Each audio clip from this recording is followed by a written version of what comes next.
quien es ingeniero mecánico electricista de la Universidad Nacional de Ingeniería, con magíster en Administración de Negocios. También cuenta con estudios de posgrado en Regulación del Gas Natural y en Planificación Energética. Asimismo, cuenta con estudios completos de Maestría Energética en la UNI. Se ha desempeñado como viceministro de Energía del MINEM, gerente de la División de Gas Natural y especialista de generación y transmisión de la Gerencia de Regulación Tarifaria de Sinermin. Actualmente es experto en regulación energética, consultor en la EG Asociados, consultor externo independiente en Sinermin y consultor externo independiente en regulación y planificación energética en MINEM. Bien, dicho esto, a continuación les daré algunas pautas a seguir. Estimados participantes, se les ha silenciado el audio con la finalidad de no tener interrupciones durante la conferencia. Asimismo, por favor, mantener las cámaras apagadas. Las preguntas se realizarán mediante el chat y serán contestadas al finalizar la ponencia. Dicho esto, recibimos con nuestro reconocimiento al ingeniero Luis Espinosa. Adelante, ingeniero.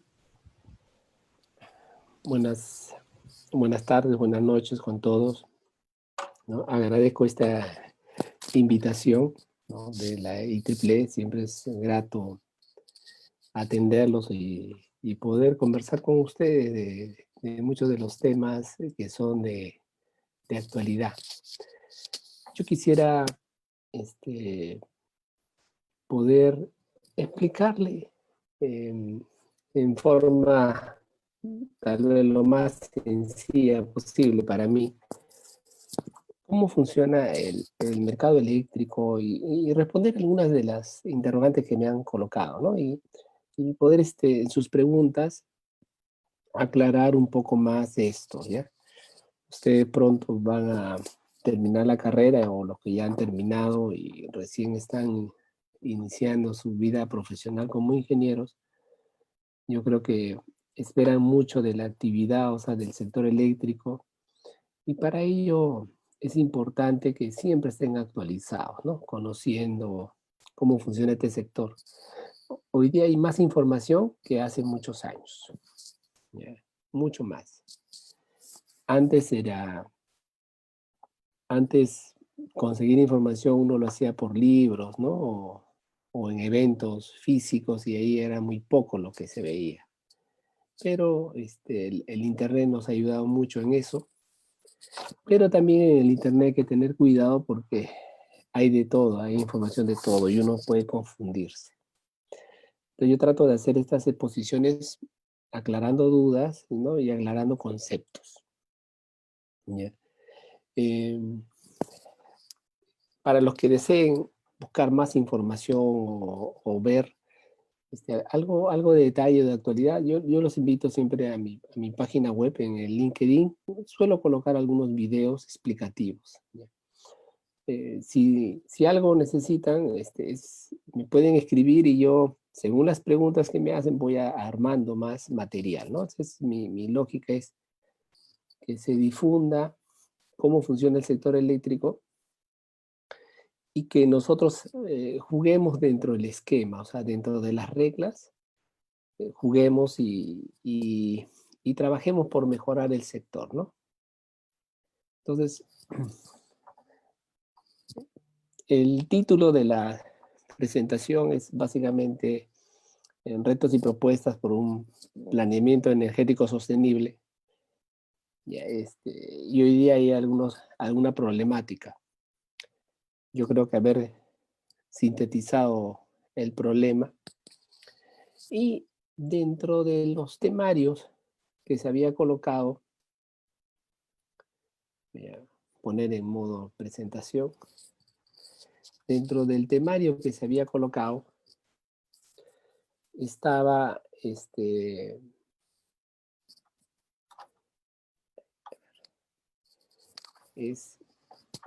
que esta problemática hoy día cómo está afectando el modelo del mercado, ¿no? O qué oportunidades o riesgos se puede identificar. O sea, yo considero que siempre cuando hay un problema hay forma de modificar, porque los problemas nos hacen ver que algo no funciona, ¿no? O sea, que el mercado necesita alguna mejora. Entonces eso lo podemos ver, ¿ya? El otro, los impactos en el precio por cambios en la declaración del precio del gas. Esto también lo voy a explicar, si quieren, pero no con muchos detalles, si no el tiempo me agota. El otro es el futuro de la matriz energética o eléctrica y cómo van a participar las redes a futuro, ¿no? Y se me pone cómo se competir sin incentivos. Eso también podemos conversarlo, ¿no? Ese también es un tema interesante que se coloca. Y las expectativas comerciales y operativas en una futura interconexión. Yo creo que aquí le sale el alma de los electricistas, ¿no? Creo que los electricistas quieren conectar. Vamos a conversar de este tema también, ¿ya? Bien, a ver. Algo, algo que yo creo que mucho se dice y no se analiza. ¿Ya? Y ahí caemos nosotros en repetir y no analizar. Y ahí yo he puesto, ¿no? Que hay una distorsión, siempre dicen, ¿no? O sea, usa la palabra distorsión y no sabe ni lo que significa, yo creo. Ya, ¿qué cosa es una distorsión? Esto lo pueden sacar de un diccionario. Es la alteración de las características o el significado o la forma, ¿ya? O sea, en especial para interpretarlo para uno mismo, para los demás, o cómo lo has interpretado. Eso es lo que uno distorsiona, por eso uno dice distorsión de la realidad. Uno tiene el supuesto de que este es lo real y esto lo está distorsionando. Ya, yo le voy a explicar que eso no es así. Entonces, nos dejamos llevar y creemos que eso es cierto. ¿No? A mí lo que más me molesta es que la gente se deje llevar y nunca lo analice claramente. ¿Ya? A ver, yo le coloco, por ejemplo, mira, un poquito centrando nada más esta idea, después voy a explicar mejor las cosas. ¿Ya? Este es, por ejemplo, la demanda del país o la oferta del país en este año, ¿ya? O el año 2019, que es lo mismo. Tenemos como 12.000 megavatios. De los 12.000 megavatios, si uno suma solo lo eficiente, ¿ya? Sería 10.000 megavatios, números redondos. Casi 6.000 de hidráulicos más renovables, 3.800 de camisea, 460 de otros. ¿Ya? Pero esa es la potencia efectiva. Uno tiene que ver con la disponibilidad de energía, esa se llama potencia media, ¿no? Acuérdense, potencia media es energía entre unidad de tiempo. Entonces, la potencia media es lo que realmente las hidráulicas dan o cada tecnología da. Por ejemplo, las hidráulicas operan normalmente con un factor de planta del 70%, la biomasa con 55%, igualito están las eólicas, las solares con 30%. Entonces, las primeras que despachan el sistema eléctrico son siempre las renovables, ¿ya? O sea, las RER que llamamos, ¿no? Hidráulicas, biomasa, eólicas, solares. Todo eso va en primera. Y después viene la siguiente en costo, que son las térmicas, pero las más baratas. Y esta básicamente es el gas natural.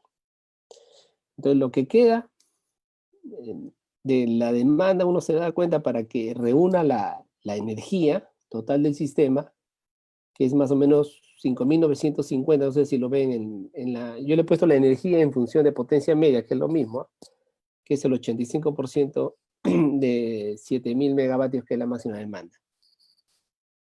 Esa es mi columna de las energías. Yo tendría que operar los ciclos combinados a 1.800 megavatios. Entonces, imagínense, ustedes tienen 3.200 megavatios de ciclo combinado y lo tienen que funcionar 1.800. ¿Ya? Entonces, la pregunta es, ¿cómo se hace? Entonces, ustedes ahí se observan que las hidro y las renovables, al despachar primero, desplazan a la térmica, ¿ya? Y si desplazan a la térmica, afectan el precio spot. Eso se lo voy a mostrar después, en un ejemplo más detallado. Entonces, si pones muchas hidráulicas y renovables y la demanda no sube, vas a afectar el precio spot. O no sube como tú pensabas que iba a subir. Entonces, yo tengo estos ciclos combinados. Todos son ciclos combinados. Ahí he puesto los propietarios. Hay 5 empresas. 3.118. O sea, si quieren redondeamos 3.200. ¿Quién de ellos va primero? Esa es la pregunta que yo les hago a cualquiera. Díganme quién va primero. Todos tienen take or pay, ship or pay. Take or pay significa un contrato fijo de compra de gas. O sea, por adelantado yo compré el gas. ¿Ya? Y ship or pay también o sea, el transporte y el gas uno compra por adelantado. O sea, si no lo compras por adelantado, el señor no hace la ampliación de la planta. Imagínense ustedes así, o sea, yo quisiera que se ponga un grifo acá, ¿no? Si fuera, ¿no? Yo quiero, pero el grifero no lo va a poner si no hay vehículos. Entonces, nadie pone si no hay demanda, ¿no? Entonces, en el gas, uno lo compra por adelantado. ¿Por adelantado qué significa? 10 años por adelantado. El transportista te pide, hazme un contrato de compra por adelantado, ¿ya? Y yo pongo. Ya, ese se llama un contrato fijo, ship or pay. ¿Ya? Así funciona el transporte, porque el transporte son unidades físicas únicas. No es igual que la distribución eléctrica, que las redes están cada rato creándose. Igualito es la distribución de gas. O sea, uno no necesita comprar eso por adelantado, uno lo paga en el momento. ¿Ya? Y más o menos se asumen los riesgos, es mínimo el riesgo. En cambio, en un transporte, uno puede poner 600 millones de pies cúbicos. Ningún transportista pone 600 millones de pies cúbicos para que no le consuman 600 millones. O para que no le compren 600 millones. Entonces, eso lleva ese tipo de contratos. Estos son los problemas del gas que tenemos en el Perú nosotros, porque nosotros estamos creando uso de una reserva de gas. ¿Ya? Entonces, yo en mi imagen digo, tengo 1800 y tengo espacio para producir de 1800 y tengo 3200 de oferta. ¿Qué pasa cuando tengo mucha oferta y poca demanda? Porque la demanda que ve el térmico es ese. El térmico ve el exceso que le deja la hidráulica y la renovable. O sea, eso se llama demanda residual. Eso ve el térmico. No le interesa el resto. Él ya no atiende eso. Entonces, ¿cuál es la solución? Una solución de mercado es o declaren precio y en función del precio va cada uno. Ya. Este es el mismo. Ustedes han jugado el juego de las sillas, ¿sí o no? De niño, no sé hasta qué edad hemos jugado todos el juego de las sillas, que se ponían sillas y uno corría alrededor en los cumpleaños y había una silla menos del número de que corría, ¿no? ¿Sí o no? Sabíamos que uno de nosotros se iba a quedar sin silla. Ya. Acá no es lo mismo. Acá hay 18 sillas y 31 estamos dando vueltas, o 32 estamos dando vueltas. Sabemos que la mitad no vamos a quedar sin silla. Ya. Entonces, como este es un tema para que se van a pelear, se van a matar. Y cuando se pelean y se matan, ¿qué sucede? Se cae el precio. ¿Ya? Eso es lo que pasa. Entonces, la pregunta es, ¿quién causó la distorsión? Ya que tanto le gusta poner un nombre. ¿Quién causó la distorsión? ¿El que declara o el que lo empuja a declarar?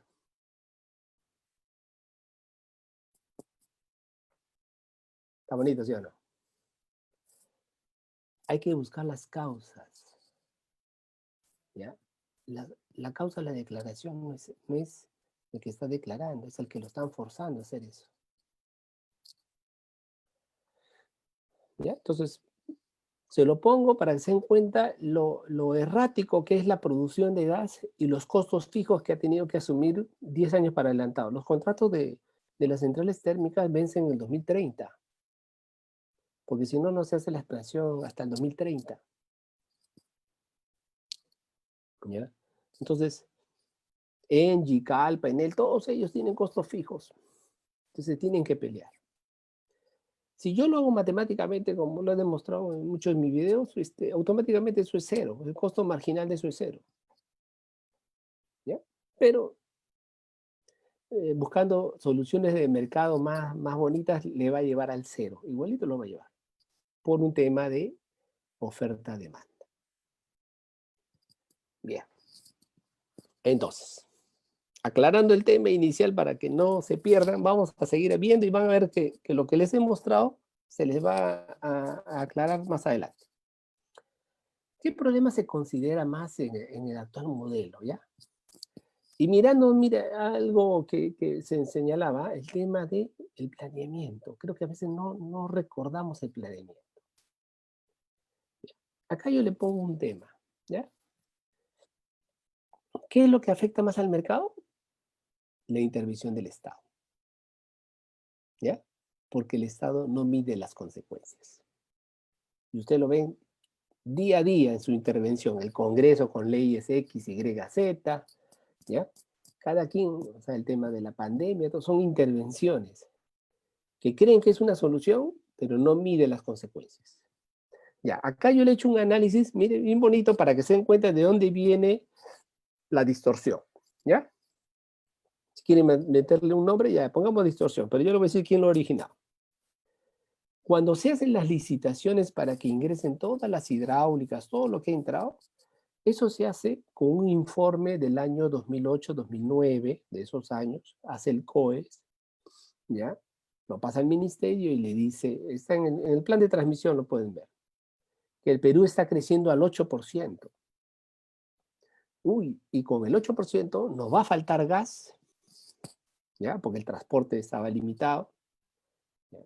Y que hay que sacar nueva generación, porque también el gas solo no puede crecer, tiene que meterle hidráulica. Entonces sacaron licitaciones para hidráulicas y para renovables. Se metió un montón de licitaciones. Y el crecimiento real del Perú ha sido 4.8, 5% si quieren le ponen. Ya, al 2019 se dan cuenta la diferencia entre lo que hubiéramos crecido y lo que fue. La diferencia son 3 gigavatios, o sea, 3.000 megavatios hay de diferencia, ¿ya? En potencia. En energía son 20 teravatios hora. Acuérdense, 20 teravatios, 20 millones de megavatios hora. La pregunta es, usted mete esa generación y ¿cómo lo pagamos? Con los contratos fijos que se han cargado al mercado regular. Porque así está el diseño de esos contratos. ¿Ya? Es ahí donde le digo, es intervención del Estado sin medir las consecuencias. ¿Ya? Con leyes del Congreso, entonces, ahí está. O sea, ¿cuál es el error del planificador? Siempre hay un error. La pregunta es, ¿alguien se preguntó si el Perú siempre crece al 8%? ¿O el Perú es un país inconstante, o sea, no constante, volátil? Puede crecer al 8, puede crecer al 4, al 5, al 6. Entonces, cuando tú tienes un país de ese tipo, ¿cómo se hace la planificación? ¿Pensando que vas a crecer al 8 o pensando que vas a crecer un poco menos? ¿Las hidráulicas se planifican para el 8 o para el 4? O sea, cuando uno hace planificación se da cuenta que como las centrales de alto costo, uno no las sobreequipa, uno las pone en la base. Entonces uno las planifica con la menor tasa que esperaría. Y la diferencia se cubre con las centrales de más rápida entrada. Eso se llama camisea, que entran muy rápido. O las renovables que pueden ser solares y eólicas que entran muy rápido. Pero hidráulicas demoran 7 años en hacerse. Si te equivocas, ya tenemos 7 años que ya no podemos parar una central. ¿Ok? Entonces, si el Estado quiere intervenir planificando, tiene que tomar medidas que beneficien a todos. ¿Ok? Conocer el país, ¿ya? O sea, conocer que el país es errático en su crecimiento. La planificación se tiene que adaptar a la alta incertidumbre de la demanda. Entonces, yo siempre he dicho, hagamos hidráulicas o renovables con el crecimiento pesimista, de tal forma que siempre la vamos a usar, no nos va a sobrar. Y el gas natural para cubrir las incertidumbres con rapidez, porque se instala rápido y es barato. Y se requiere infraestructura básica que debe estar pagada, ¿ya? Sin convertirse en un costo fijo de las térmicas que la van a necesitar. Llámese la transmisión troncal. Usted sabe que la transmisión troncal es un costo fijo que lo pagamos todos nosotros. Igual tiene que ser el gasoducto. Es un costo fijo que lo vamos a pagar todos nosotros. De tal forma que así se acelera y se hace más fácil el sistema. Y el Estado debe coordinar con los productores y transportistas la ampliación de capacidad si es que se requiere. Ese es el rol del Estado, en un Estado que quiere planificar, ¿ya? Conociendo lo errático que somos. Bien. ¿Cómo se trata el transporte de gas en sistemas marginalistas? ¿Ya? Yo pongo esta figura, la comparo. En el lado izquierdo usted tiene lo que, lo que teníamos en Chile. La Comisión Nacional de Energía es el regulador chileno. Ahí le pongo ahí la carátula del informe que ellos hacen. Ya, ellos en el año desde el año 97 importaban energía de Argentina, gas natural. En el lado punteado están los yacimientos de Argentina, que son Neuquén, esa es la zona del sur de Argentina. El precio del gas era 1,33, el transporte era 0,75, precio total 2,08. En el lado derecho tienen nosotros con camisea con los precios iniciales. $1 en camisea, 0,92 el transporte, más la distribución hasta Lima, total 1,92. O sea, nosotros es un poquito más barato, pero parecido, ¿sí o no? Ya. ¿Qué decisión tomó el regulador argentino respecto al transporte, el regulador chileno respecto al transporte de gas desde Argentina a Santiago de Chile? Regulador CNE.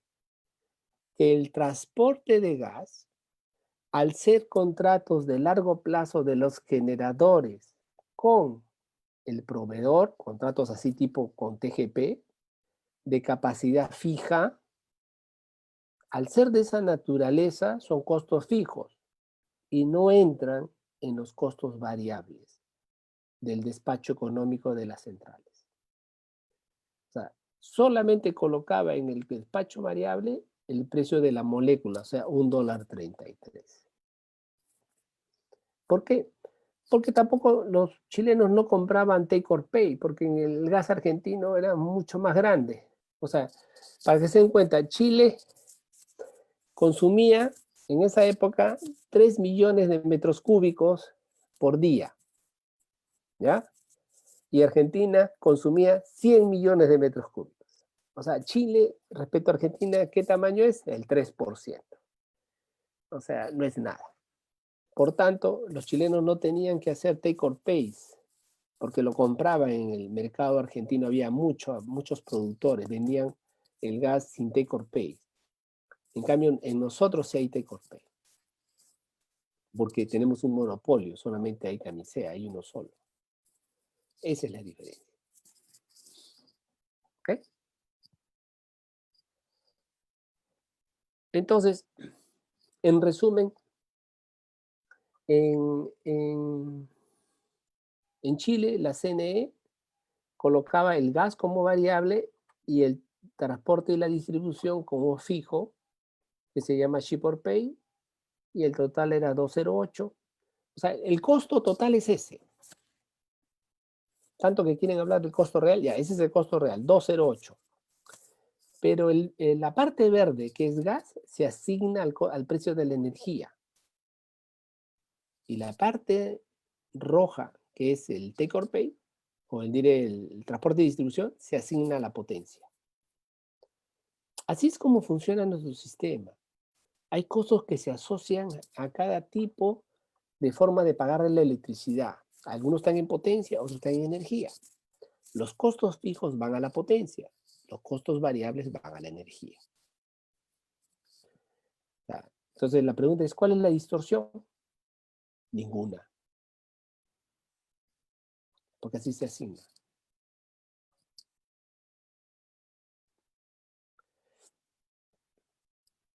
Y para que a mí sea, nosotros tenemos una mezcla.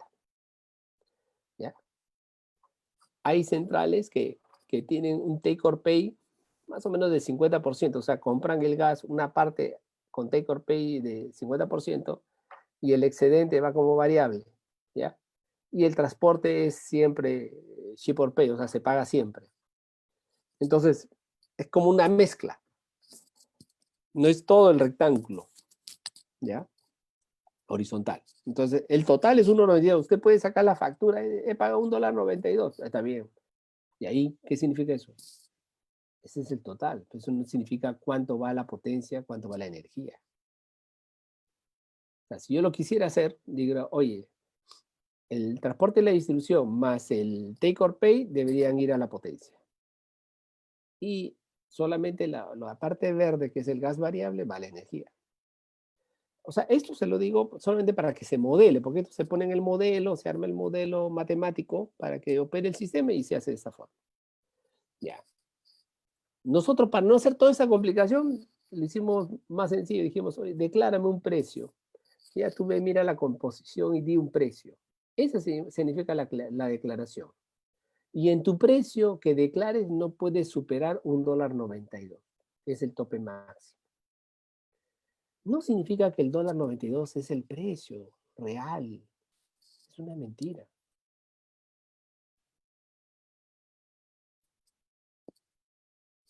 ¿Ya?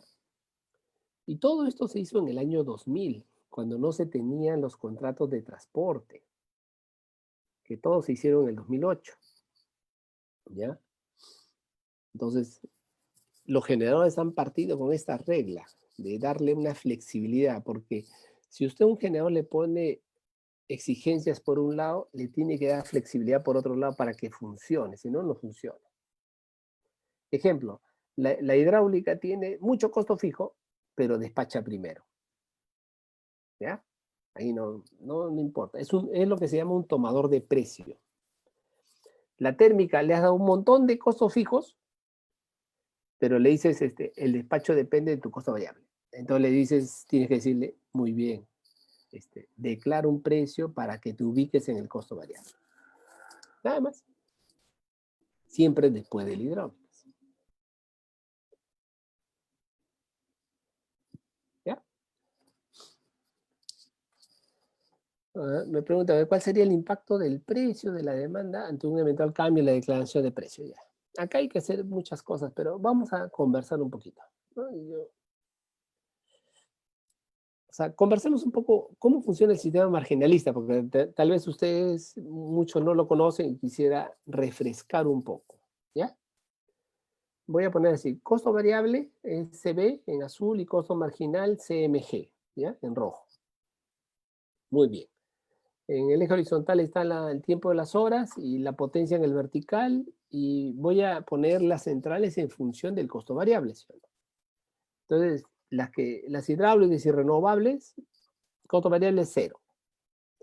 No significa que tenga un costo de producción diferente. O sea, no significa eso. Significa que para nosotros, ¿ya?, hay que usarlo. Que el señor es un tomador de precio. Eso significa. Luego viene un ciclo combinado. Imaginemos que su costo variable es 10. Sí, números redondos, ¿ya? Después viene un ciclo simple con costo variable 20. O sea, se van ordenando en función del costo variable, ¿no? Hasta reunir la demanda, ¿no? Y esa es la demanda. El último costo variable es 100. Ya, por ejemplo, diésel puede ser. Ok, una vez formado esto, ya tengo el despacho. Del despacho automáticamente yo saco los costos marginales. Normalmente los costos marginales son los bloques que uno puede identificar de cambio de tecnología. Las últimas tecnologías son las que ponen el precio. Eso se llama marginal. ¿Ya? puedo identificar 3 bloques, bloque 1, bloque 2, bloque 3, y en la parte de arriba digo, el bloque 1, como la última que está marginando es el ciclo combinado de gas, la verde, su costo variable es 10, el costo marginal es 10 de todo el bloque 1. Del bloque 2, igualmente, su costo marginal es 20. Y del bloque 3, el costo marginal es 100. Entonces, en cada uno de esos bloques, la energía de la hidráulica recibe $10 en el bloque 1, $20 en el bloque 2 y 100 en el bloque 3. Por eso es que la hidráulica es un tomador de precio, no formador del precio. O sea, ella toma el precio. Entonces, las hidráulicas, ¿qué quisieran? Que la que está arriba sea la más cara posible para ganar más plata, ¿sí o no? Si ustedes fueran hidráulicos, digan eso. Pero las que están arriba tienen la fuerza de decir, no, yo quiero bajar mi precio, porque si no, yo también quiero competir pues, con los clientes. Entonces, esa es la fuerza que hay entre los dos bandos. Parece que no comprendemos. Entonces, uno no tiene que dejarse llevar hoy día de las discusiones que hay, son por intereses, no es porque uno tenga la razón o el otro no.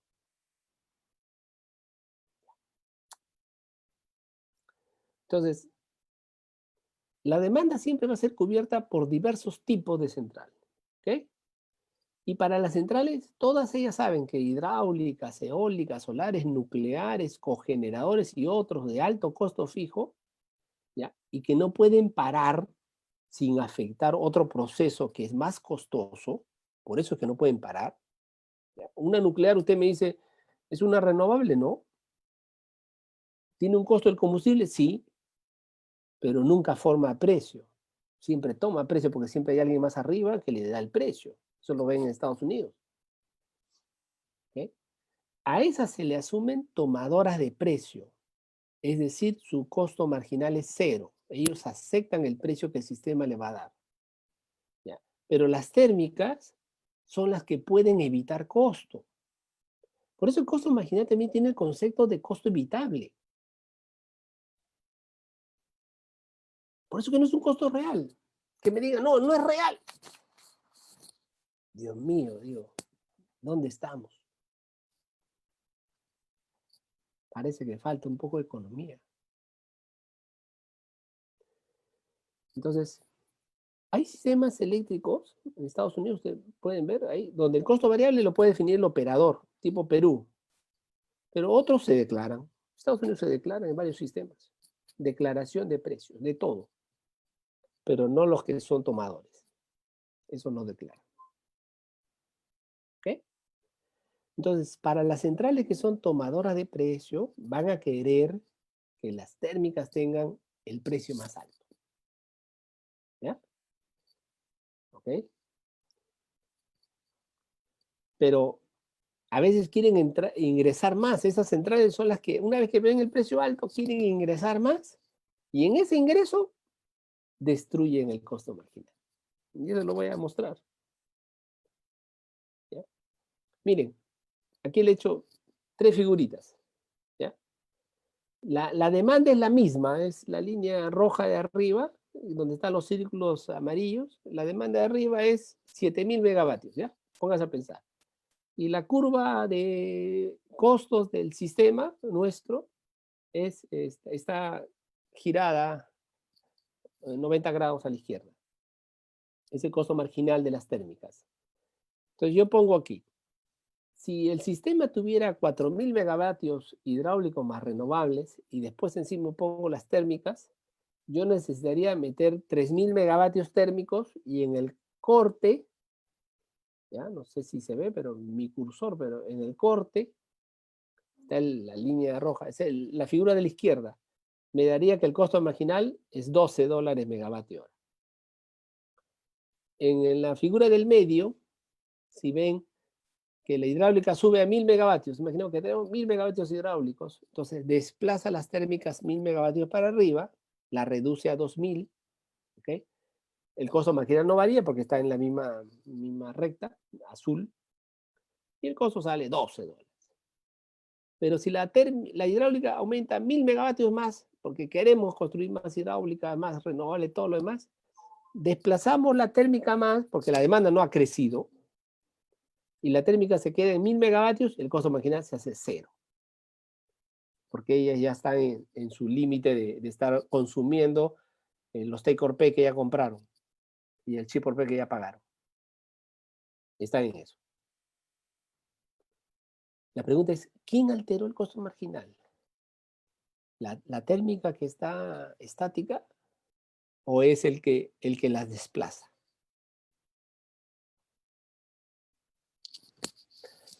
Entonces, por eso es que yo en la lámina anterior les mostré cómo nos hizo el planeamiento en el 2008, se asumió un país que no fue. Se pusieron centrales que entraron, pero no había la demanda que se había proyectado. Y encima teníamos gas preparado con contratos que tenían que entrar a pelearse, y en esa pelea el precio se desploma. ¿Qué parte de la economía no se entiende? Que cuando hay abundancia, el precio se desploma. ¿Saben qué es lo que mezclamos? Mezclamos el precio de los clientes regulados, que ese precio no está indexado a este precio, a este mercado. Este se llama el mercado mayorista. Ya, el precio regulado no está indexado al mercado mayorista. ¿Por qué? Porque la ley y el regulador no querían que eso fuera así. Querían que los clientes regulados tengan precios fijos, que no cambien, ya que sean más estables. Porque el precio mayorista es volátil, sube, baja y hace muchas cosas. O sea, no se puede controlar porque no controlamos cuánto entran de hidráulicas. Un año, por ejemplo, años no entra en hidráulica, el marginal sube. ¿Ya? Entonces, esto es para aclarar muchas dudas. Ustedes mismos van a sacar sus conclusiones. Ya. Lo mismo se lo voy a aplicar en la transmisión. Ustedes saben que la transmisión no se tarifica con costos marginales. ¿Ya? Se podría hacer, pero no se hace. Por esta razón. Igualito que las hidráulicas. ¿Ya? Miren, yo pongo dos sistemas y esto va a aplicar a los países, ¿ya? Va a aplicar a nuestros países que queremos hacer intercambio con otros países. Es lo mismo, funciona igualito. Ya, imagínate, yo tengo dos sistemas. El sistema 1 a la izquierda con demanda 150 y el sistema 2 a la derecha con demanda 150, ¿ya? Son sistemas iguales. Pero cada sistema tiene su propia curva de oferta.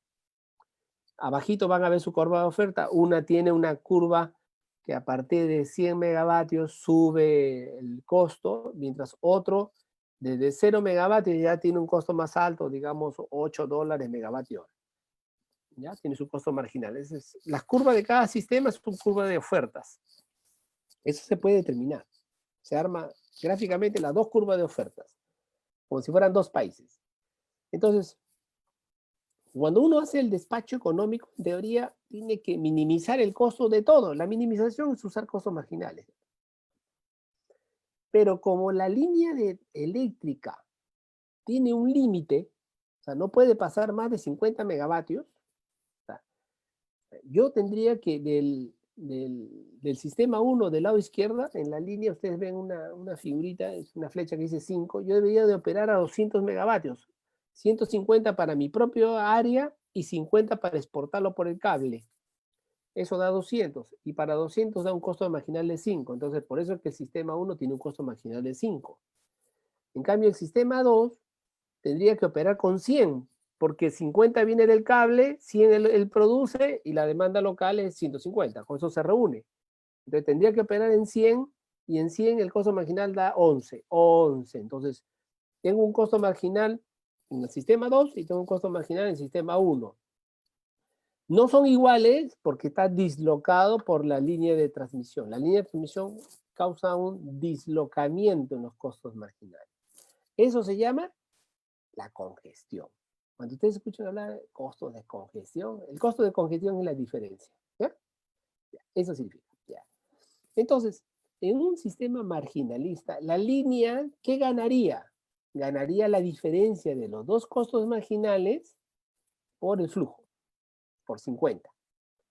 ¿Por qué ganaría eso? Porque imagínense la línea, que usted es propietario de una línea que va al sistema 1, compra 50 megavatios, paga $5, se lo lleva a los electrones, se va hasta el sistema 2 y lo entrega y lo vende a 11, los mismos 50 megavatios. Entonces la diferencia le pertenece a usted la línea porque usted la invirtió. Usted fue el que vio las oportunidades de los dos mercados. ¿Ya? Imagínense, igualito dos países, ¿no? Un país que tiene costos marginales más bajos y uno que tiene más alto. Entonces yo meto la línea para llevarme la diferencia. ¿Ok? Eso todos en su mente meten eso en su cabeza, creen que así funciona. ¿Ya? ¿Ya? Y ustedes dirán, oye, pero el límite está en 50. ¿Por qué no subimos el límite? ¿Cómo subimos el límite? Metiendo otra línea. Pues. ¿Ok? Metamos otra línea. Entonces, metemos otra línea, ya tenemos 150 de capacidad de la línea, ¿no? Reforzamos todo. Entonces ya no hay límite a la transmisión. Entonces, cuando uno nota, dices, oye, yo tengo que juntar las dos curvas, a la derecha las he juntado, y para la demanda total, que es 300, el costo marginal es 9, ¿ya? Sumando las dos curvas. Es ahí, si ustedes ven, las estoy agregando, así se agregan las curvas de oferta. ¿Ya? Entonces, cuando las sumo, el costo marginal en los dos sistemas se hace 9. 9. El flujo es 100. ¿Ya? ¿Cuánto gana la línea? 0.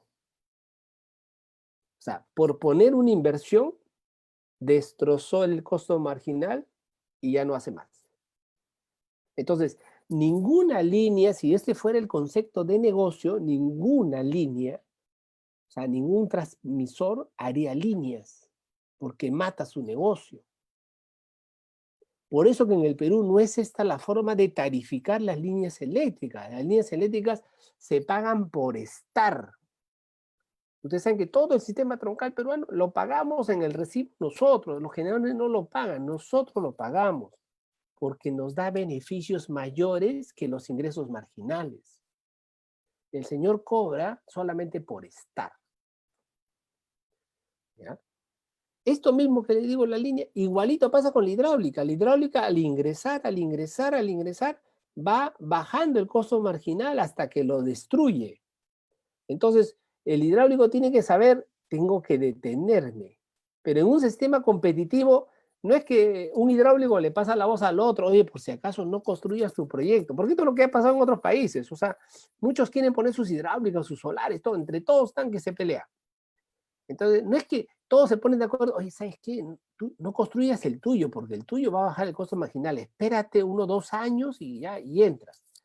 ¿Y qué cree que al que le dicen eso? Él dice, ¿estás loco? ¿Por qué no tú te detienes? Si yo hago el mío y tú te detienes, te esperas 2 años. Entonces, en esa lucha, todos construyen y todos destrozan el costo marginal. Entonces, los sistemas destrozan el costo marginal y de eso no es ningún problema. ¿Por qué? Porque la competencia no es el costo marginal. La competencia es el precio de venta. Yo ya lo he demostrado. O sea, el costo marginal no interesa. El precio de venta. Pero el costo marginal sirve para los oportunistas, para los que hacen así poco tiempo, o sea, agarran beneficios y se lo dan a los clientes, bajan precios, porque eso es oportunidad. Y así funcionan los mercados competitivos. ¿Qué mercado competitivo no funciona con oportunidades?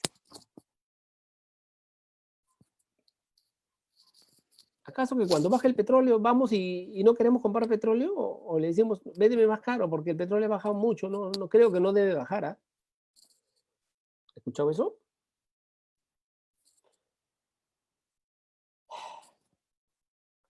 Entonces,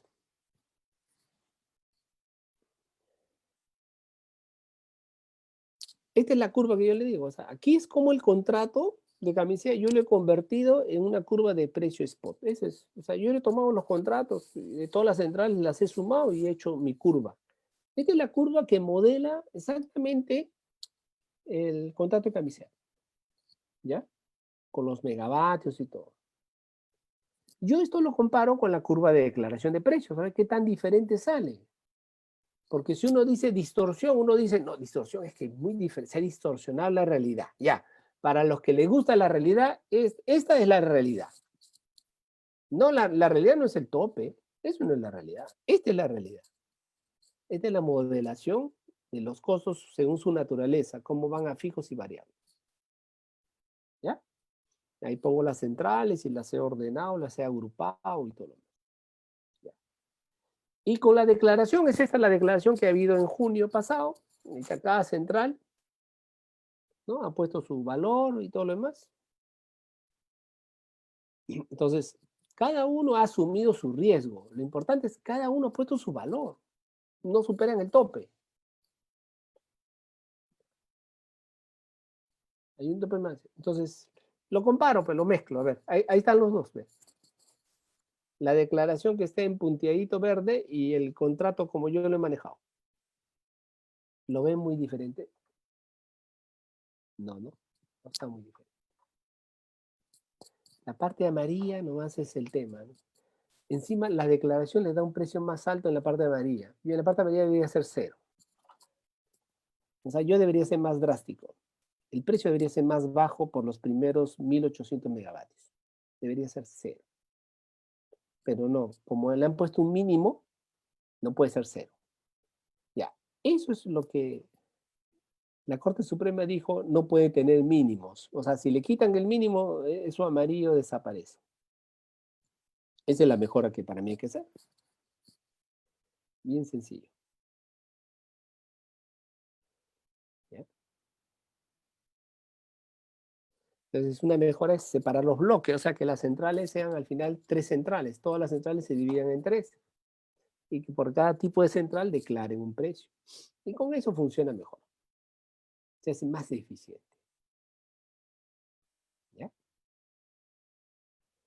Entonces, siempre el que declara es el que asume riesgos. Eso hay que entender. Ese sistema peruano ha buscado que el que declara asume riesgos. Nosotros como país no asumimos el riesgo, ellos asumen el riesgo. Eso fue lo que se le dijo. ¿Ya? Entonces, eso es lo que he mostrado. O sea, ahí va las hidráulicas y la red que ahorita tenemos en energía, más o menos, es como 4000 megavatios, ¿no? Como lo habían mostrado. Los ciclos combinados, ¿no? ¿Ya? ¿Cuánto está la demanda hoy día? La demanda es como 6000 megavatios, puesto en energía. Ahí le pongo la demanda. Entonces, cuando yo pongo esa demanda, el costo marginal da 13. Ese es el costo marginal.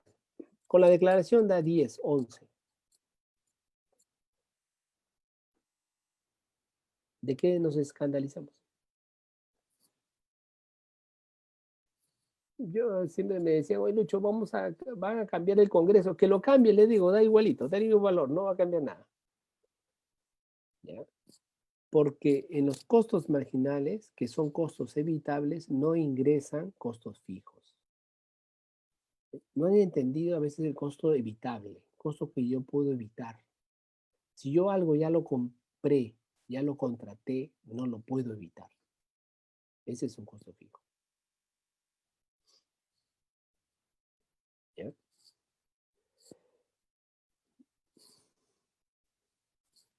Entonces, acá hay que darse cuenta de algo bien interesante. La hidráulica y la red son las que ingresan. Ellos son los que desplazan la curva a la derecha. La curva azul se mueve a la derecha con la entrada de eso. Entonces, te da diciendo, tienes un sistema abundante en energía. Si tú le metes más energía abundante de costo cero, se va a desplazar más a la derecha. ¿Cómo se corrige esto solo? Que la demanda crezca. Cuando la demanda crezca, el costo marginal sube. ¿Ya? Uno me dice, oye, pero el costo marginal está muy bajo.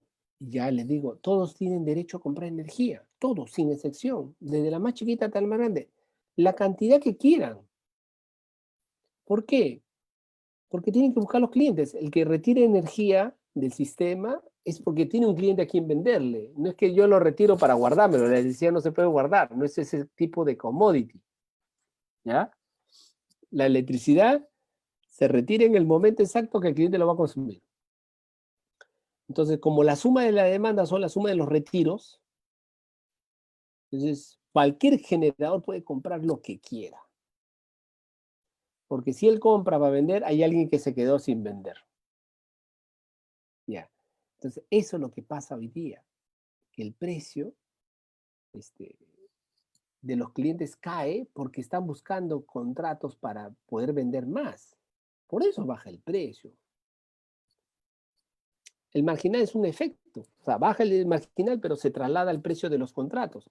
El marginal es el contrato mayorista, o sea, el sistema mayorista. Tenemos sistemas minoristas, o sea, mercado minorista. El mercado minorista es el mercado de los contratos, al menudeo, venta al menudeo, ¿ya? Cuando se vende a los clientes regulados, lo vende el distribuidor. Cuando se vende a clientes libres, lo venden los generadores, pero son menudeo. ¿Quieres mejorar todo eso? Métele un comercializador. Con eso se arregla más la cosa. ¿Ok? Ya, yo sé que eso le va a dar para más, pero los invito a visitar mi LinkedIn. Ahí va a encontrar mucho de esto explicado. A ver, conversemos esto, el futuro de la generación, ¿ya? Y la participación de la red. Y que podría competir sin contratos. Bien. Ya. ¿Cuál es la tendencia de la red? Miren, en esta lámina que le he sacado de una institución dedicada a renovables, en el lado izquierdo está la solar fotovoltaica y en el lado del medio, digamos a la derecha, está las eólicas que están en tierra, ¿no? Se dan cuenta la tendencia que tiene de la reducción de costos. Pero hay una dispersión, los valores que están ahí son valores medios. Hay una dispersión. O sea, hay uno que le ha costado muy caro, muy barato, ¿no? Ya. Todavía las centrales solares concentradas, esas que tienen parabólicas que calientan un fluido y que ese fluido se almacena y después con una turbina de vapor se produce electricidad, esas son muy caras, están encima de $5,000. ¿Ya? Y el uso que tienen, no es razonable invertir tanto dinero. ¿Ya? Entonces, y la geotermia, que aquí lo muestro, está como en $4,000 el kilovatio. ¿Cuál es la ventaja que tiene? Un alto factor de planta o de capacidad. ¿Ok?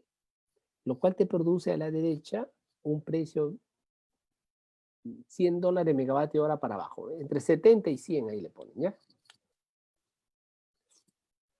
Nosotros tenemos recursos geotérmicos en el sur.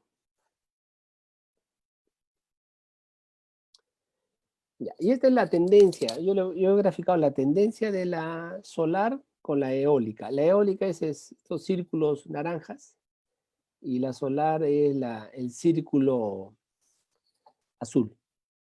¿Ya? La solar tiene tendencia a bajar, pero este está en costos por kilowatt. Hoy día debe estar costando como $900 el kilowatt, casi. Más o menos $1,000 el kilo. Una solar. Lo bueno del Perú y Chile es que tenemos alto factor de planta. Alto que es 30%. Para lo que existe en Europa, que es 20%, nosotros damos mejor. ¿Ya?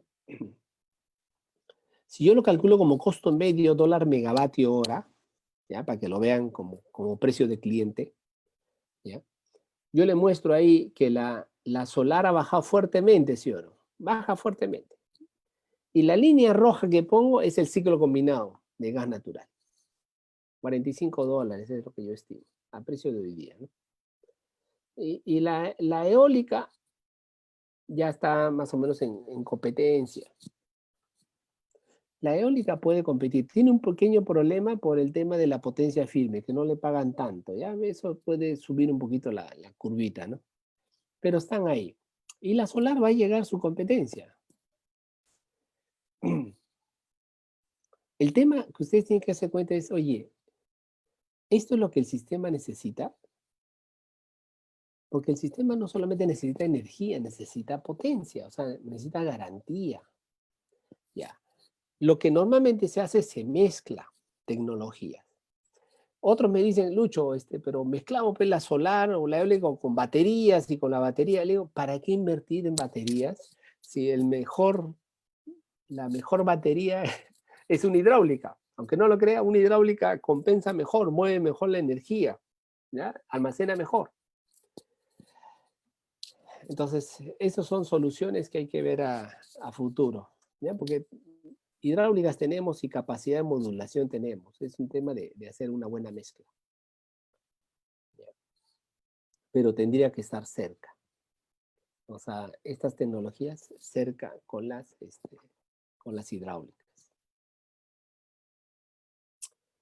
Mire, ¿y qué otro proyecto tenemos de hidráulico en el sur? El sur tiene un gran problema. El problema es lo seco que es, ¿ya? Aquí yo muestro, no sé si el Titicaca se ve arriba a la derecha. Es un proyecto que se ha analizado como más de 20 años, ¿no? Y hasta ahora le damos muchas vueltas, que se llama el trasvase del desaguadero. El río desaguadero es el que sale del Titicaca y se va a Bolivia, ¿ya? Y ahí muere.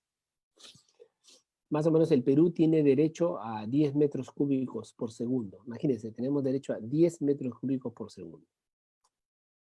La suma de los ríos sureños ni siquiera dan 10 metros cúbicos.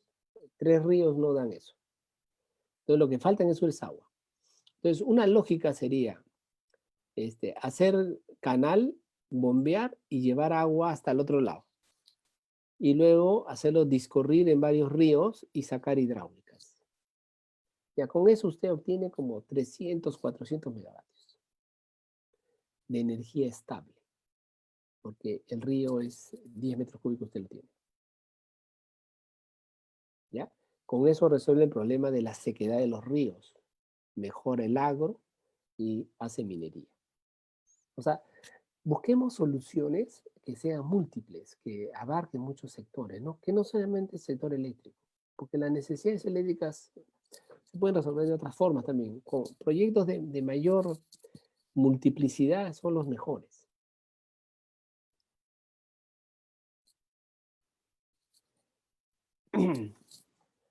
A ver, la interconexión, ¿no? Ya casi para. ¿Qué expectativas hay? Esa siempre es una pregunta bien complicada. Siempre las interconexiones son complicadas. ¿Cuántos años llevamos? Ya. ¿Qué es lo importante que tenemos que saber? Ya, este es nuestro país, creo que lo reconocemos todos. ¿Ya? Ya. Usted ve ahí toda la red. Esa red nos ha demorado más de 20 años en construirla, mucho más. Porque el país era aislado. Entonces, si usted revisa hace 30 años, el país era aislado.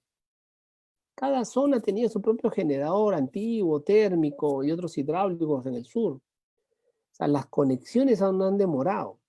Y todas esas redes las hemos pagado nosotros en la tarifa y la venimos a pagar en la tarifa. Nosotros la estamos pagando. La que nos falta hacer, digamos, esa famosa Moyobamba-Iquitos, que lo pongo ahí en rojo punteadito. Ya, ese es como, imagínense, es una interconexión. Son 500 kilómetros. ¿Ya? 500 kilómetros. Déjenme ver si está aquí. Y ese es el gasoducto, ¿eh? Para que se den cuenta lo paralelo que va el gasoducto. Ya. Ya, imaginemos esto, imagínense usted esto. Iquitos tiene como 50 megavatios, un poco más de demanda, ¿ya? Usted hace una línea de 500 millones de dólares para atender 50 megavatios. Ya. Lo primero que tiene que hacer es divida 500 entre 50. Eso le va a dar $10,000 el kilowatt. Ni una hidráulica cuesta eso. Las hidráulicas más caras que han construido hace poco son de $3,000 el kilowatt, las más caras. Razonable, están entre 2,000 y 2,500, ¿no? Así cuentan las hidráulicas. $10,000 el kilowatt usted va a pagar por una línea. Entonces ahí mi pregunta siempre ha sido, oye, Iquitos, hagamos pues renovables en Iquitos. Y ya dejémonos la cabeza de estar conectándolo. Porque esa línea, atravesar la selva para tener un costo alto, ¿ya? Adivine quién va a pagar la línea. Nosotros, en nuestro recibo eléctrico. todos nosotros. Libres y regulados, todos nosotros. Nuestro recibo sube 1 o 2% para pagar eso. Entonces, yo siempre he dicho, al que va a pagar, pregúntale pues si quiere esa solución o no hay otra solución más barata. Hay otra más barata. Solares, biomasa e hidráulica. Pero hidráulica tiene problema de economía de escala. En cambio, solar y biomasa se adapta. Ya, pues yo digo, si vamos a subsidiar, subsidiemos algo pues interesante. Yo sé que a los electricistas les gusta hacer línea por todos lados, pero ya, pues esa ahí nomás la dejamos. ¿Ok? A ver. Entonces nosotros tenemos ahí, por ejemplo, ya nuestra interconexión, que siempre se menciona, ¿no? O sea, conectar. O sea, nosotros tenemos vecinos a quien conectar. Ya. A las que más hemos avanzado ha sido con Ecuador y con Chile hemos conversado, pero ¿ya? En sí tenemos un sistema preparado para intercambiar energía, pero nuestro sistema no es estable. ¿Ya? ¿Qué significa que no es estable? Que necesitamos generación local para darle fuerza, porque no podemos pretender que desde Lima mandar energía al norte y sur. Ya, con Ecuador hemos reforzado 500 kilovoltios, está saliendo una línea. Ya. O sea, hemos hecho líneas de 500 kilovoltios todo el país, ya, pensando en vender energía. Ahora le voy a decir algunas cositas. Ya, y el gas, ¿no?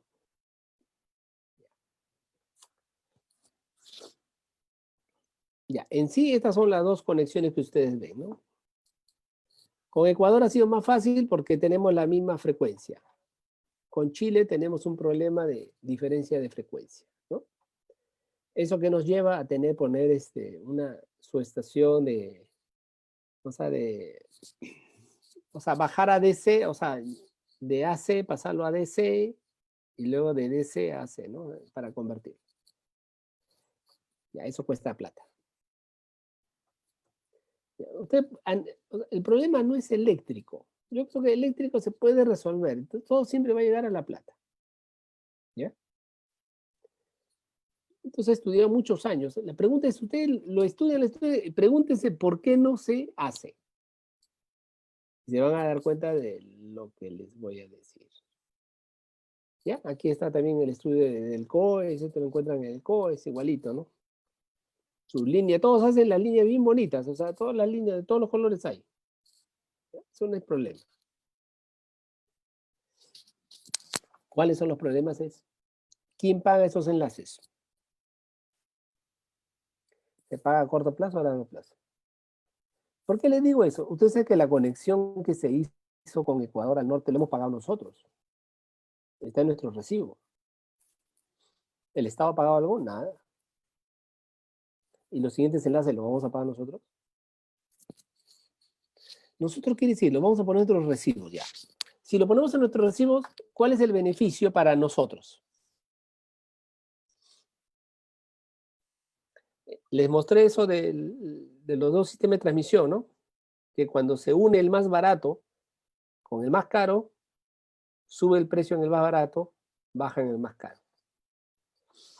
Hoy día nuestro costo es barato o caro. Barato. Lo unimos con otro, ¿para qué? Para hacerlo más barato o para hacerlo más caro. Para hacerlo más caro. Y si lo vamos a hacer más caro y va a subir nuestros precios en el Perú, ¿por qué lo tiene que pagar el cliente? ¿Por qué no lo pagan los que se benefician de que sea más caro? Llámese los generadores. Pero ellos son muchos y no son nadie a la vez. Ellos no quieren pagarlo. Por eso es que no se hace. ¿Ya? Ese es el primer tema, es quién paga los enlaces, ¿ya? Y eso que saquen una ley para que nosotros lo paguemos y que de ahí veremos. Yo puedo pagar mis líneas dentro de mi país porque es un tema nacional, de subsidio nacional, ya. Pero yo no subsidio a otros países, ¿sí o no? Ya, ¿cómo se comercia la energía? A ver, ustedes saben que toda la energía se vende como crédito. En el país todo se vende como crédito. Al final de mes se paga la factura y se paga. ¿Por qué? Porque estamos en un solo país, se aplican unas solas reglas. El problema es que cuando usted vende a otros países, ¿cómo se vende el crédito? Si en el otro lado no le pagan, ¿cómo va y le cobra? Usted sabe que todo lo que hemos vendido a Ecuador y lo que Ecuador nos ha vendido, lo hemos pagado como, o sea, lo hemos comerciado como prepago, o sea, pagamos por adelantado, consumamos o no, ya estaba la plata pagada y a un costo elevadísimo para ambos lados. Entonces, en el Perú existen también retiros sin contrato. ¿Qué significa un retiro sin contrato? Alguien que está consumiendo pero no tiene un contrato y tú no le puedes cortar porque es una carga especial, digamos una distribuidora, alguien que se olvidó y ahí, imagínense un hospital, ¿no? No lo corta, ¿sí o no? Ya, pero consume energía y la pregunta es ¿quién le factura? Nadie le quiere facturar, porque nadie quiere asumir eso. Y se quedan esos retiros. ¿Ya? Igualito puede pasar en otros países. Costos auxiliares, los sistemas tienen costos auxiliares. O sea, costos que no están en los marginales. Los marginales pagan puro costo variable. Costos auxiliares son costos no variables. Son fijos por mantener la frecuencia. ¿No? Ya. Nuestro sistema, vamos a meterle más componentes, vamos a tenerle que cargarle más costos auxiliares. ¿Quién lo paga? ¿Nosotros lo pagamos?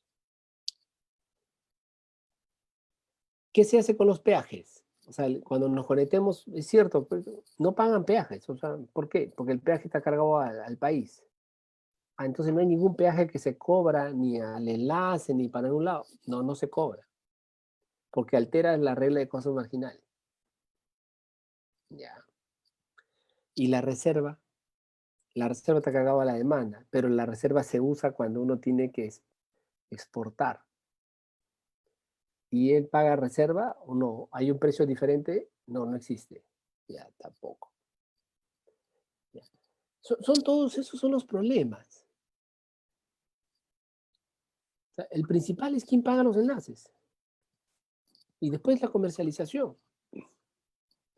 Esos son los verdaderos problemas. El problema no es de ingeniería. El problema es comercial. ¿Y a quién asignamos la responsabilidad de pago?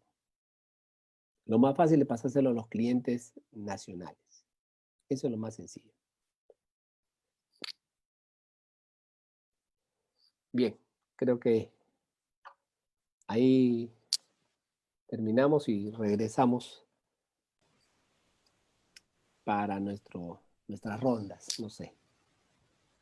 Sí, ingeniero. Bueno, agradecidos por la brillante exposición del ingeniero Luis Espinosa, vamos a pasar a la ronda de preguntas. A ver, por acá tenemos una de Juan Fernando. Bueno, dice, la curva de costos variables que muestra me parece errónea. No ha considerado que las hidráulicas varían según estacionalidad y hora. De igual manera, a las solares no generan en la noche. Tampoco considera servicio RPF, RSF, mantenimientos, etc. No, pero no entiendo, o sea, ¿qué quieres considerarle? $1 más?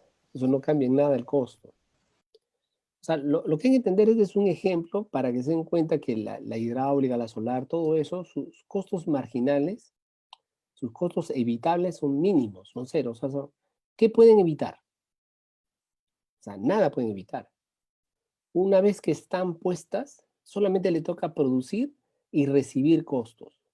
¿Ya? Y lo otro que hay que entender es, lo importante no es el costo de ellas, porque ellos son tomadores de precios. Imagínense esto, yo tengo una hidráulica que tenga, digamos, por costo variable $5, ¿ya? Si arriba está alguien de 10, no me interesa el de 5, porque el que le pone precio es el que está en 10.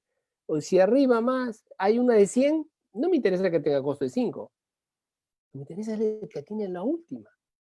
Y en nuestro sistema, el último es un térmico. En la época de la pandemia, o sea, en marzo, cuando cayó la demanda, marzo y abril, la térmica ha sido lo mínimo posible, o sea, el mínimo ha sido, creo que llegaron a 500 megavatios. O sea, es mínimo. El marginal, ¿a cuánto se fue? A $2, $1 el megavatio hora. La pregunta es, ¿alguien se escandalizaba que imagínate un dólar? En otros países vimos que el petróleo estaba en negativo, o el costo marginal en Europa, en el mercado spot europeo, estaba en negativo. Pero no entendíamos el concepto. El concepto, cuando alguien pone un costo marginal negativo, te está diciendo, llévatelo, no lo puedo almacenar.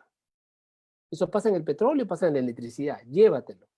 Para mí me cuesta más si es que no te lo llevas. ¿Ya? Entonces, eso pasa acá. Yo creo que, o sea, no es, o sea, tanto las hidráulicas, las solares, eólicas, son tomadoras de precios. A ellos no les interesa su marginal, ellos van primero y los otros son los que le ponen el precio. O sea, revisemos la de los otros, es lo más interesante. Ya.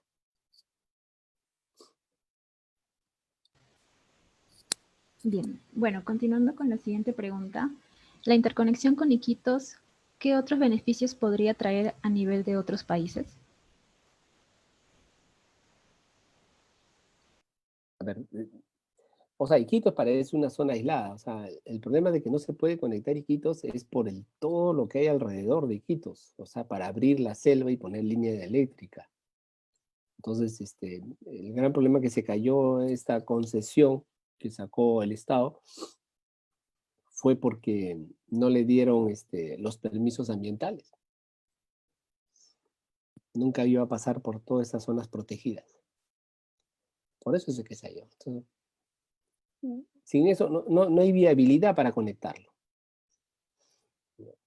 Entonces, lo mejor es buscar soluciones locales. Eso es lo que hay que hacer. Esa es la mejor solución.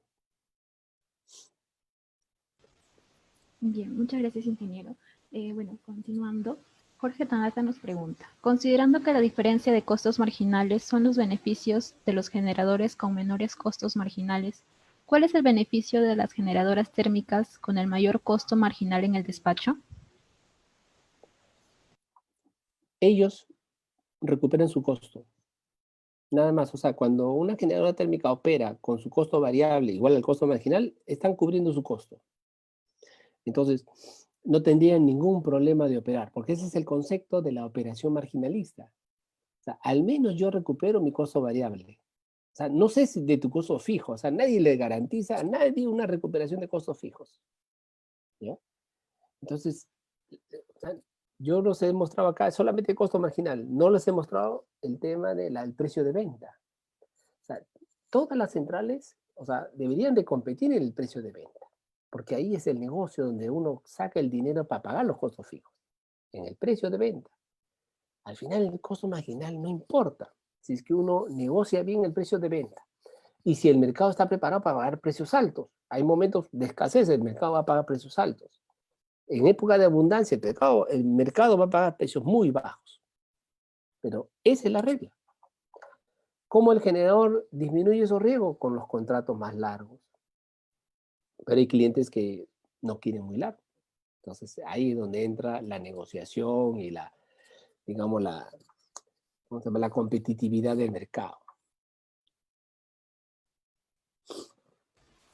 Bien, muchas gracias, ingeniero.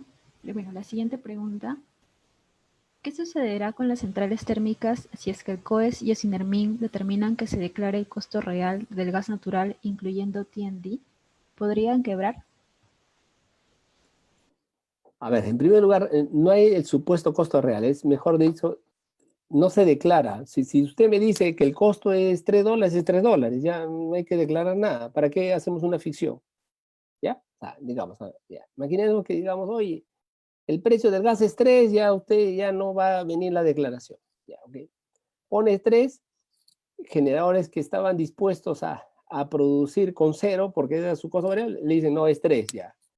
Entonces, sube los marginales, sube todo. Ellos no están en la facilidad de operar.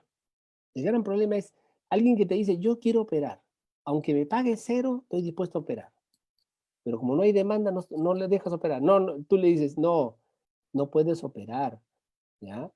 Y encima tu energía no vale 0, vale $30.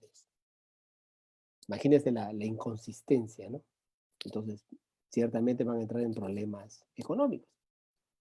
Pero ¿saben cuál es lo triste? Lo triste no es eso.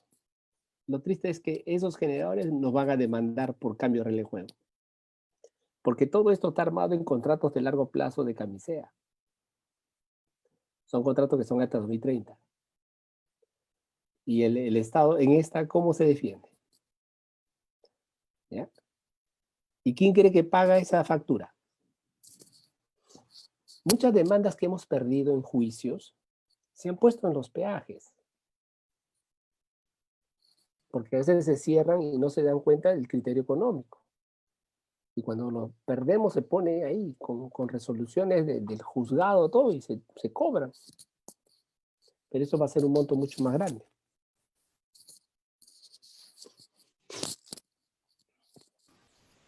Muchas gracias, ingeniero. Continuando con las preguntas. ¿Cuál sería la solución más razonable en la situación en la que nos encontramos? Que los generadores asuman sus costos fijos de transporte en distribución y solo declaren el precio de molécula. Por ejemplo, el transporte es casi todo fijo, están al 100%. Ya, eso es casi un costo hundido. En la molécula ellos pueden ir a ayudarlos a que renegocien con Pluspetrol y bajen el porcentaje de take or pay y sea más flexible, de tal forma que al final quede la molécula como costo variable, ¿ya? Y como un costo evitable, pues al final costo variable que significa que lo pueden evitar, si no lo consumen, no lo pagan. Eso significa. Entonces, con eso, el precio es como que solamente sería la molécula. Pero ahí estamos más o menos en $15 el megavatio hora, más o menos es el precio de un ciclo combinado con molécula. Bien, ahora, tenemos la siguiente consulta. En el supuesto de una interconexión con Chile, ¿considera que sería beneficioso para ambos países en el corto o largo plazo? ¿Usted prevé otras modalidades de intercambio energético con Chile? Mire, ahorita ya no es interesante para los dos países, ¿ya? Yo creo que hace más de 5 años, creo que la necesidad era más de Chile. Siempre acuérdense de esto, ¿ya? El que tiene necesidades es el que busca, ¿ya? Nosotros no teníamos necesidad de vender, ¿ya? O sea, el que venía acá a Perú era Chile porque quería que les portemos energía. Pero ellos con el tema de la solar, y la solar funciona muy bien ahí en el norte chileno, ¿no? Porque por la radiación, ellos van a tener energía barata, muy fuerte, y a lo largo de los años va a ser más fuerte. Entonces va a ser un precio competitivo, puede estar en $30 el megavatio hora. Nosotros podemos venderle a $30. No, si acá todos piensan, hay mucha gente que piensa que el Perú el costo marginal va a ser 50. ¿De dónde han sacado que 50? Si con el gas no da nunca 50. ¿Ya? Pero imaginemos, o sea, usted va a hacer una interconexión para que para nosotros vender nuestra energía o pensar que nosotros le vamos a comprar energía. Nosotros también podemos poner solares en nuestra zona sur, que también tenemos la misma radiación. O sea, técnicamente tenemos lo mismo. Entonces, esa interconexión ya está muerta, ¿ya? Por el tema económico. Entonces, al norte de Ecuador, Ecuador ya tiene excedentes hidráulicos porque construyó mucho hidráulica. Y él a veces ha querido la interconexión para vendernos sus excedentes. Todos quieren vender excedentes. Pero el problema es que uno puede vender excedentes siempre y cuando tenga la carretera por donde venderlo. ¿Y quién paga la carretera? Ese es el tema. La carretera es la línea eléctrica. Por eso es que esto de acá no funciona. Cuando se han hecho interconexiones en Centroamérica, se han hecho porque había necesidades, habían zonas donde no tenían capacidad de generación y no iban a tener, y había otro lado donde estaba la gran central hidráulica o lo que fuera.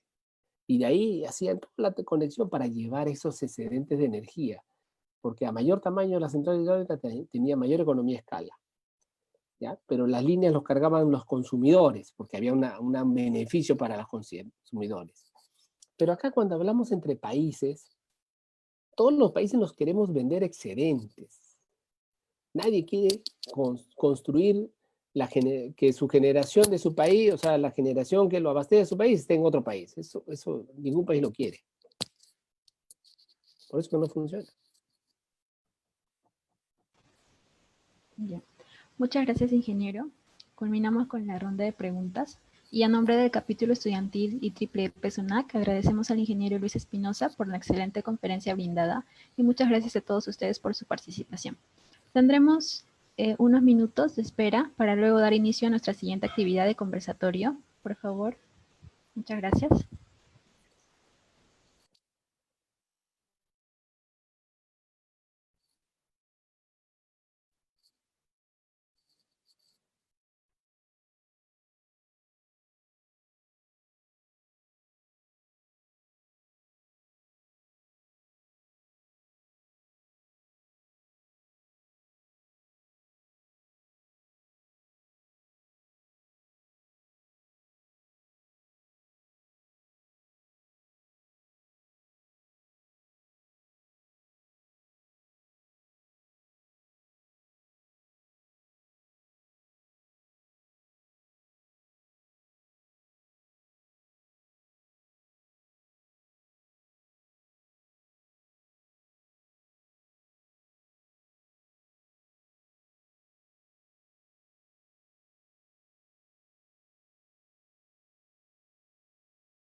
Ingeniero Frank, ¿me puede escuchar?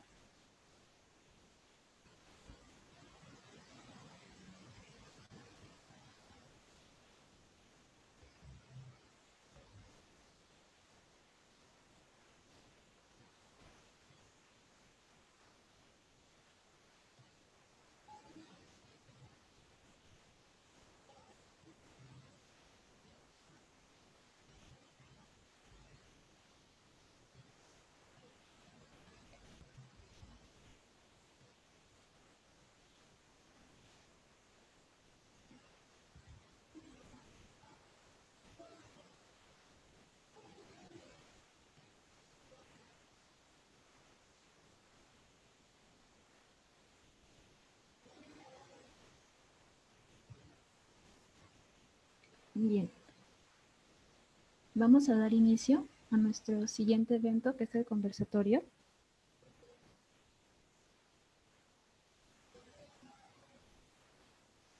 Por favor, ingeniero Frank, ingeniero Freddy, ingeniero Tamayo, ¿me pueden confirmar si me pueden escuchar? Si pueden prender sus audios también.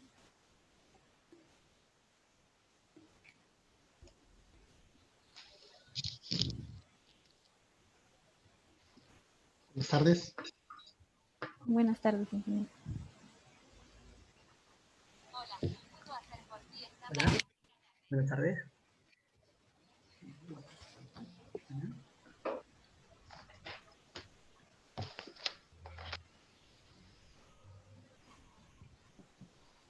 Hola, buenas tardes. Buenas noches. Buenas noches, ingeniero. Sí se puede escuchar.